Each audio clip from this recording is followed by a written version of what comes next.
আর এটা হলো আয়ামে তাশরিক, আরাফাত দিনের 9 তারিখ আরাফাত দিন, ইয়াউমে আরাফার ফজর থেকে শুরু হবে। এবং আয়ামে তাশরিক হলো এই জিলহজ মাসের 13 তারিখ আসর পর্যন্ত।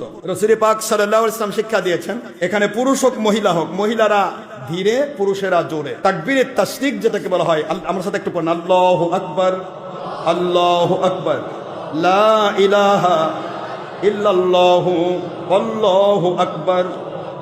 এবার আল্লাহু আকবার ওয়ালিল্লাহিল হামদ। পারবেন? এই তাকবীরটা প্রতি নামাজ, ফরজ নামাজের পরে আপনারা 3 বার করে পড়বেন। রাজি আছেন তো? কয়বার? যদিও বাতিল ফেরকা একবারের কথা বলবে, কিন্তু আমাদের কাছে একবারের কোনো আমল নাই। আমাদের কাছে কয়বার? 3 বার। এক হাতে মুসাফা নাই। কয় হাতে? একদিকে মুআনাকা ধরে, এই ইহুদির মতো ধরে থাকা না। কয় দিকে? হ্যাঁ, 2 দিকে 3 বার। আমাদের প্রতিটি আমল হবে 3 বার, যেহেতু আল্লাহর হাবিব বলেছেন উতরুকিল বুতাইরা, ছোট বেতের আমল থেকে বেঁচে থাকো। অর্থাৎ আমলের ক্ষেত্রে ছোটটা করবে না, বেতের বড়টা করবে, অর্থাৎ 3। সুবহানাল্লাহ বলবেন না জোরে? কমের পক্ষে 3 হবে আমল। কয় হবে আমল?